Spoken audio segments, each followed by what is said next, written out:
and gentlemen, please welcome Attorney Harry Roque! I love Cebu! Bago ko magsimula, meron akong tanong sa inyo. Kayo ba'y binayaran para makapiling namin ngayong gabi? Kayo ba'y nagbebenta na inyong lagda dyan sa PI na yan? Sabi ng mga ilan dyan sa Malacanang, laos na raw ang mga Duterte. Totoo ba yan? Sabi ng mga ilan dyan, kaya raw nila pabaksakin ang VP Sara Duterte. Totoo ba yan?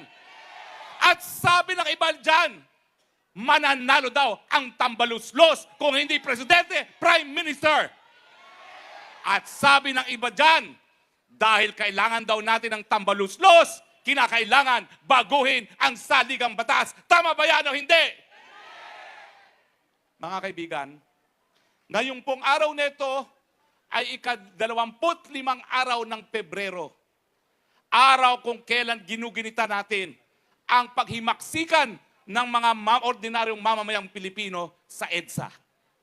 Nanguna rin po mga Cebuano sa labang ito, nanindigan para sa demokrasya at para sa kalayaan.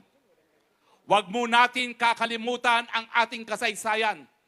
Ang unang-unang gagawin na mga nais magpasasa sa posisyon para magpayaman, para manatili sa pwesto, para pagkakitaan ng gobyerno, ang unang-unang gagawin, lalapastanganin ang saligang batas. Tama o hindi? Kaya nga po, nung nagkaroon ng Peking Initiative na ito, na PI talaga, hindi ko nasasabihin ko ng PI dahil ito ay prayer rally. Bahala na si PRRD mamaya.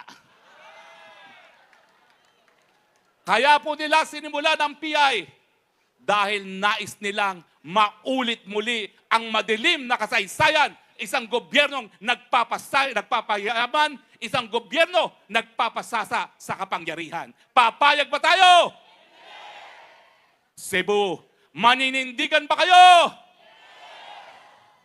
Mga kaibigan, marami rin akong naririnig na kami daw na tumitindig dito sa entablado laban sa PI na yan. Sabik lang makabalik sa kapangyarihan. Unang-una, hindi po namin kasalanan na naluklok ng 32 milyong Pilipino bilang Vice Presidente ang Inday Sara Duterte. Hindi po namin kasalanan na nanatiling ang tiwala ng taong bayan sa mga Duterte. Pero isipin natin kung bakit para maintindihan ng tabaluslos kung paano na mahal ang pamilyang Duterte sa Pilipinas. Unang-una, wala pong kasinungalingan. Wala pong magarbong pangako. Ilan lang ang binitawang salita. Krimen, pagkain, trabaho. Wala na pong iba pang pangako. Nagawa ba yon o hindi? Nagawa ba yon?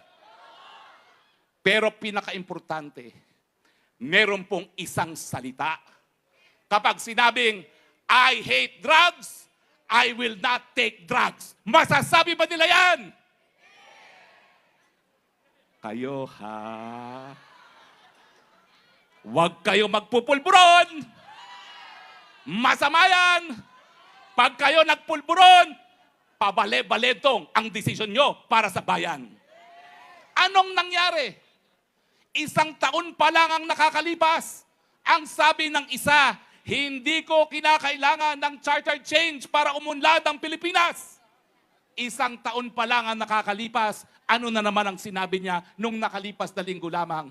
Kailangan natin ng charter change. Pulburon o hindi?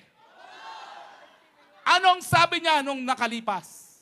Ang China, ang pinaka-importante nating kaibigan. Ano ngayon ang sabi niya? Ang China ay binubuli tayo. Pulburon o hindi?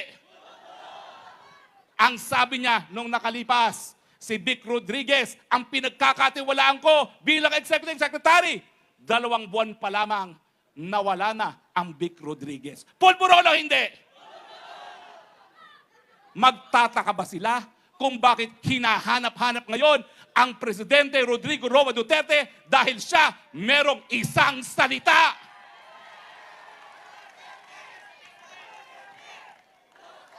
So mga minamahal kong Cebuano, sino ngayon ang pinakamahal na presidente ng Republika ng Pilipinas? Hindi ko kayo naririnig. At sino ngayon ang susunod na presidente, hindi Prime Minister ng Pilipinas? Ang pagmamahal po ng tao, hindi nakukuha sa gimmick. Ang pagmamahal ng tao, hindi sa pagmumudmod ng bigas na galing din naman sa taong bayan, linagyan pa ng pangit nilang mga muka. Mas masarap po yung bigas na walang pangit ng mga muka dahil hindi namin kinakailangan ng imahe ng tambaluslos sa kakainin naming bigas.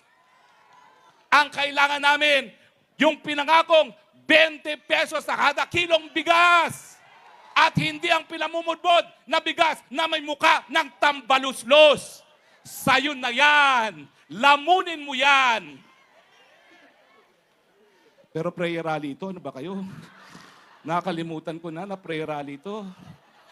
Sorry po Pwede bang tayo magdasal? Tayo po tayo lahat at tayo po'y magdasal. Panginoon, maraming salamat po sa pagkakataon na kami po'y nakapagtipon-tipon para itaguyod po ang aming saligang batas.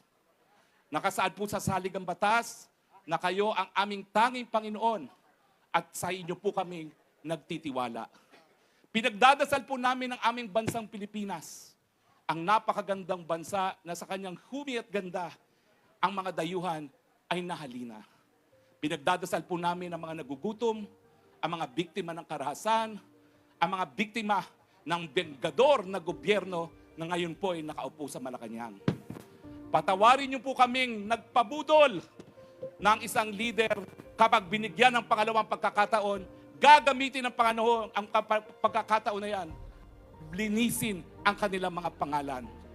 Hindi nangyari.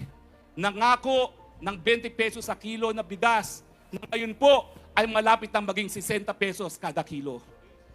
Pinagdadasal po namin ang mga naghihirap na mga Pilipino, ang mga nagugutom na mga Pilipino dahil sa mga pangako na wala pong katuparan. Bigyan mo kami ng pag-asa and bless us, our Lord, knowing that you will not forsake us. We pray for our President. May he be filled with your Holy Spirit. We know that there is nothing hopeless in your name. We pray for a miracle. We pray that he be enlightened. We pray that he be liberated from the clutches of those whom we did not give any popular mandate to, but are now leading this country. We pray above all that we restore unity and faith in our government. Dahil alam naman po namin na ang gusto niyo pong mangyari, ang mga gutom, mabigyan ng pagkain, ang mga walang damit, mabigyan ng damit, ang walang tahanan, magkaroon ng tahanan. We love you, O Lord, and we ask you, please bless the Philippines. Bless our President. Give him enlightenment and the strength to break away from the forces of evil. We pray for the Dutertes. We pray for the former President who now stands as a symbol of unity of this country. And we pray for the beacon of hope that you gave us in the person of Vice President Sara Duterte. Protect her from all evil, especially from the plottings of the tambaluslos of our land. All this we pray in the name of Jesus Christ, our Savior. Amen.